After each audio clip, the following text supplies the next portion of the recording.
I'll discuss discipline in more depth a little later, but I want to pass now on to a discussion of Foucault's first major work, Madness and Civilization. There's a methodological statement in the 1978-9 lecture series, The Birth of Biopolitics, which illuminates Foucault's understanding of the way he wrote this history. He says, historicism starts from the universal and, as it were, puts it through the grinder of history. My problem is exactly the opposite. I start from the theoretical and methodological decision that consists in saying, let's suppose that universals do not exist.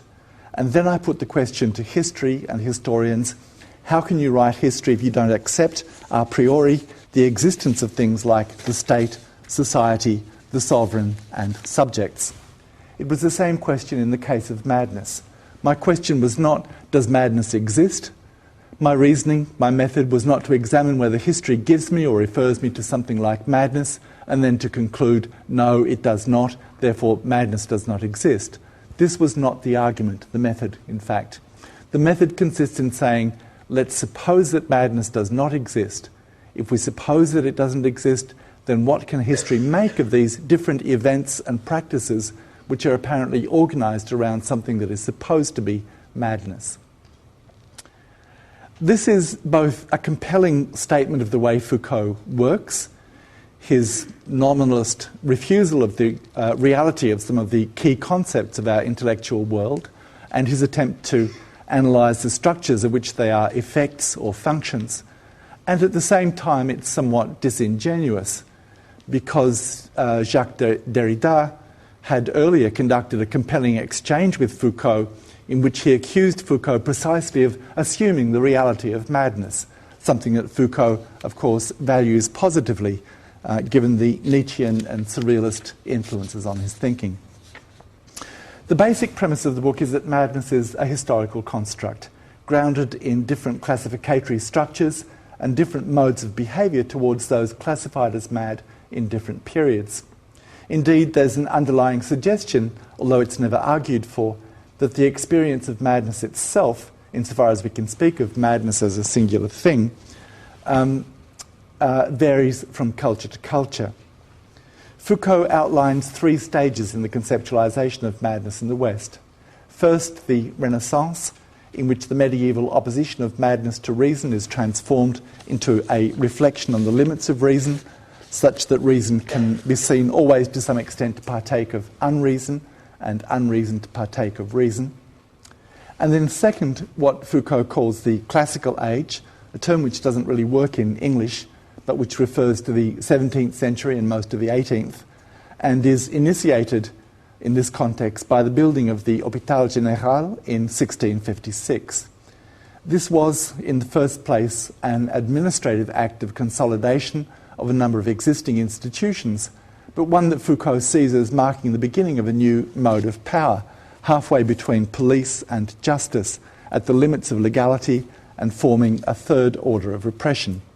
A power of confinement that then marks a sharp division between the sane and the mad, between Cartesian reason and its other, and hence the categorization of the insane, not in medical terms, but as part of a larger group of the socially excluded, paupers, prostitutes, and certain kinds of criminal. The third stage develops around the end of the 18th century, and Foucault takes as its defining moments the building in 1796 of the Quaker Asylum, the Retreat in York, and Pinel's releasing from shackles of the inmates of Bicêtre in 1794. The moral modes of treatment that follow from these mythical founding moments are equivalent to the mode of power that Foucault later comes to call discipline, a power that is internalized by those who are its object. And like discipline, the modern mode of madness is constituted in the scrutiny performed by disciplinary knowledges. In this case, the medical gaze that sets up an analogy between physical disease and spiritual disorder, thereby initiating the whole modern framework of categorization of what comes to be known as mental illness, and generating the sub-disciplines of cure of the soul, psychiatry, psychology, psychoanalysis, and so on. Much of the force of the book lies in its detailed tracing of a genealogy of madness, the tracing of networks of tropes and of complex models of causality in microformations that are described in dense detail. Characteristically, Foucault amasses a complex variety of data, then derives from them a series of tendencies, of unities and discontinuities, of interrelated causalities, of linked transformations, in a dazzling display of analytic inventiveness. One simple example of this would be his discussion of the relation between remote and proximate causes of madness in the late 18th century, when, he writes, the almost indefinite extension of the remote causes of madness becomes accepted as fact, so that medical practice then comes to match the polyvalence and heterogeneity of causal reasoning about the genesis of madness. And Foucault here quotes several long, wonderfully comic lists of the myriad conditions that contribute to madness. Yet, as he goes on to argue, this disorganised multiplicity is not as heterogeneous or as incoherent as it seems. The example he gives is that of the influence of the moon on what was called lunacy, a doctrine that seemed to have disappeared by the beginning of the 18th century, but which reappears at the end of the century under the influence of English medicine, which he says had never entirely forgotten the moon, but now in a quite different context with different modalities of operation, acting through a series of atmospheric mediations, the rays of the moon, refracted through the atmosphere, and in relation to the susceptibilities of the nervous system. The effect of this reconceptualization, or rather this reformation of the elements amongst which lunar influence figures, is the establishment of a new organisation of causes in a quasi-unity, a system of belonging that organises the ensemble of the remote causes of madness in a new homogeneity. Rather than stopping with this conclusion, however, Foucault goes on to shift it to a further level of abstraction. On the one hand, he says, immediate causes constantly grew closer together, instituting a linear relation between the soul and the body, which takes the place of the former cycle of the transposition of qualities. Remote causes, by contrast, seemed constantly to expand and separate, in appearance at least, but beneath the apparent chaos, a new unity was forming, a new liaison between the body and the outside world. And he then describes the two faces of this new ontology of the body, split between being, quote, an ensemble of different locations for systems of linear causality, and the secret unity of a particular sensibility that picked up on the most diverse, distant and heterogeneous influences from the world that surrounded it, in such a way that when this model is translated into medical terms, the precision of the immediate cause is seen not to be in conflict with the diffuse generality of the remote cause. And then, in a final and dazzling move, Foucault announces that these two terms are, quote, no more than the different extremes of a single movement, the phenomenon of passion. And the analysis then moves on to a further dimension. Perhaps what's most striking about all this, apart from its virtuoso display of analysis of structures, is the way it manages to give a sense of constant movement. However structural, in one sense, Foucault's understanding of classifications, in another his interest is always on the transformation and the transmutation of structures, an interest in history, not in frozen forms.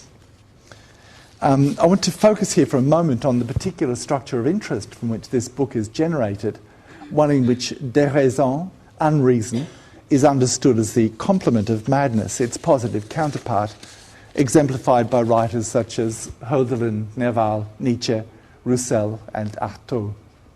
There's a core argument here against the reduction of madness in its positive form as unreason to medical categories, what in our day has become a reduction to genetic determinism. This anti-reductionist argument is predicated on an originary state in which reason and unreason communicate with each other.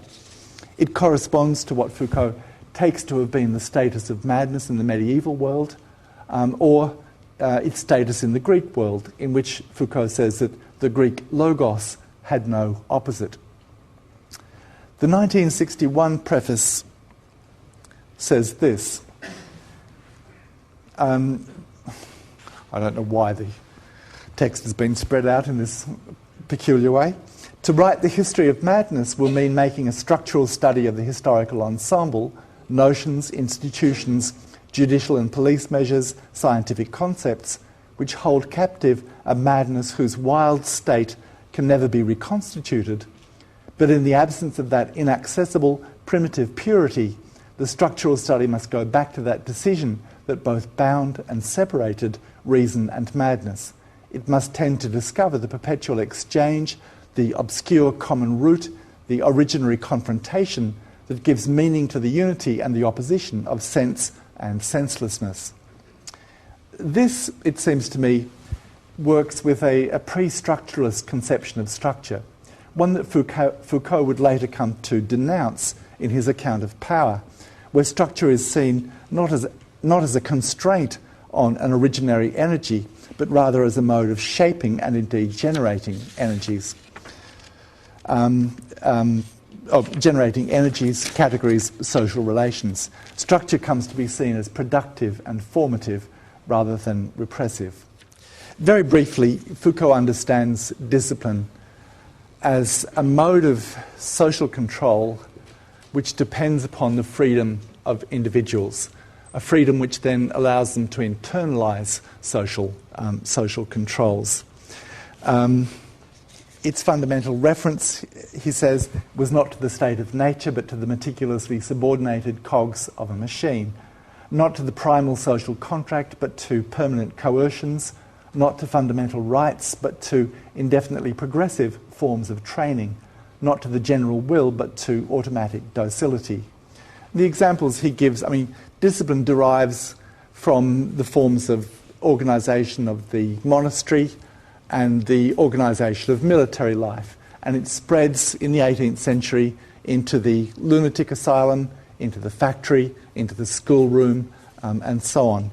So one simple example that Foucault uses is that of the schoolroom, which is graded, where students are graded by age or by level of achievement. Classrooms are divided spatially so that students have allotted places confronting the teacher. An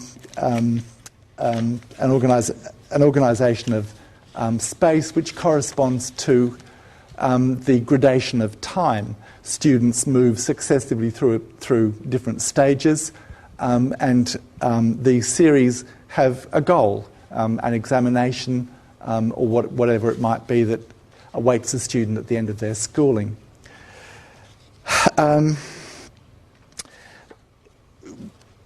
What I'd like to do, and discipline, he says, is successful because of its modesty, its use of simple instruments, hierarchical observation, normalising judgment, and their combination in a procedure that is specific to it, the examination. Let me briefly elaborate on the first principle mentioned here, that of observation and surveillance arranged in a hierarchy in which every watcher is in turn watched. This involves the development of special supervisory functions, that of the foreman in the factory or the monitor system in 19th century schoolrooms. The great philosopher of discipline, and perhaps the most influential philosopher of modernity, was Jeremy Bentham, who devised a range of systems for the improvement of humankind, including rewriting the law. He invented a wonderful system of automatic punishment with using a machine which caned offenders automatically in accordance with the severity of their crime. One of his major inventions, one which was never put into practice during his lifetime, was that of the panopticon, again a concept that's probably familiar to many of you. It involves a circular structure, sort of like this, in which prisoners live in cells all around the periphery. The cells are open both at the front and at the back. There's perhaps a window at the back. So the prisoner is always visible from a central point, usually a tower located, well, let me give a better example. This is a real American prison. The guards stand in the tower in the middle and have the constant possibility of surveillance of each prisoner. There's no escaping the constant gaze of the guard. So the prisoner is seen, but he doesn't see. He's the object of information, never a subject in communication. What's really tricky and interesting about this design, though, is that there need be no one in that central tower. It's enough for the prisoner to think that somebody might be there, to assume that they might be being watched. And they will then internalise that gaze.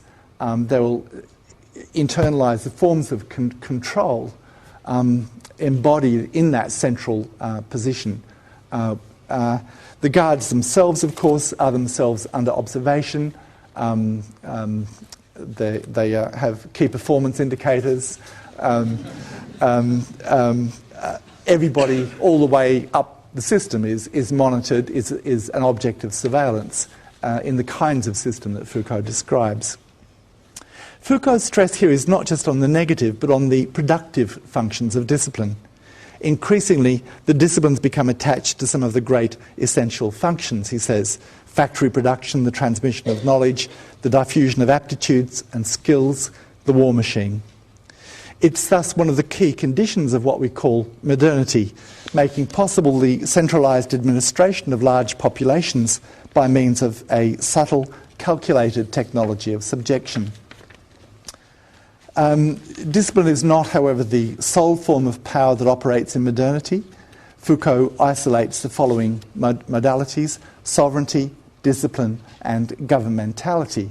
And the latter two, discipline and governmentality, are dimensions of the concept of biopower.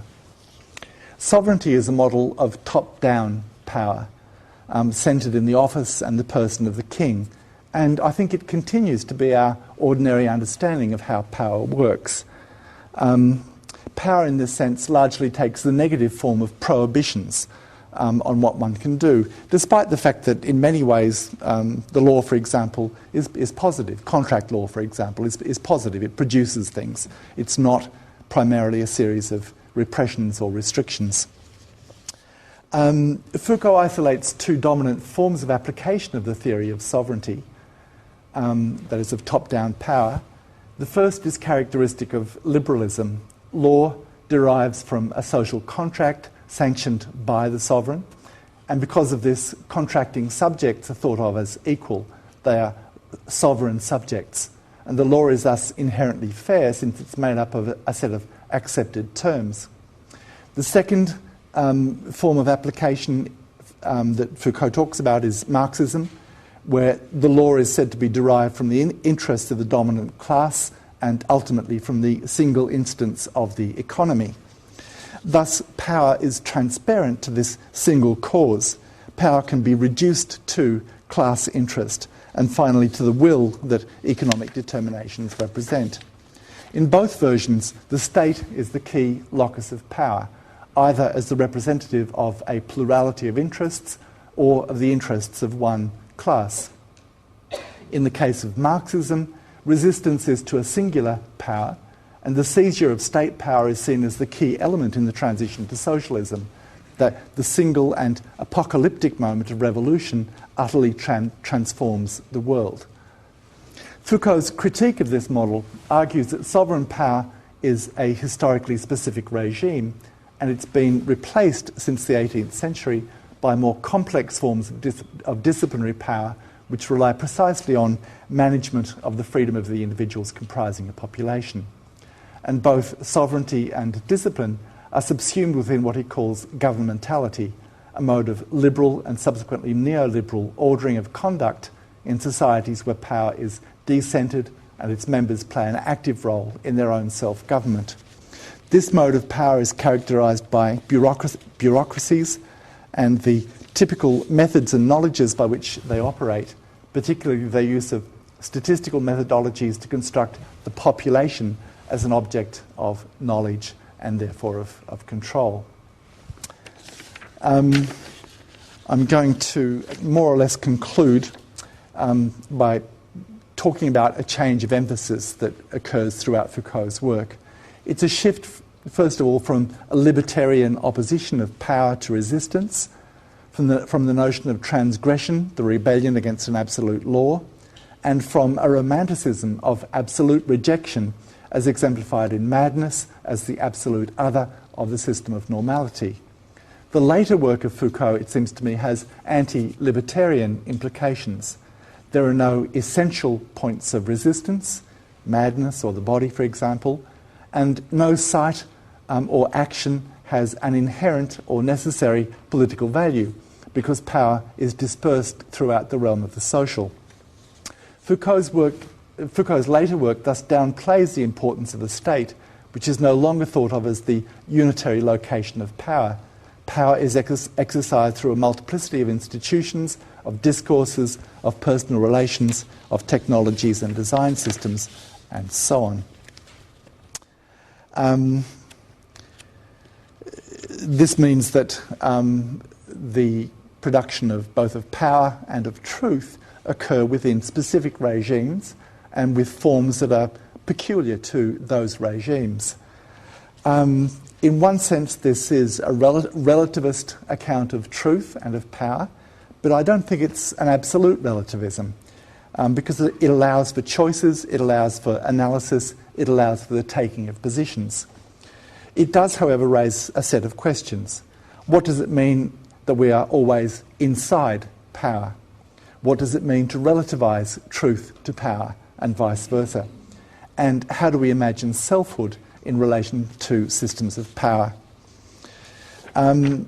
Selfhood, the concept of the self, runs right through Foucault's work.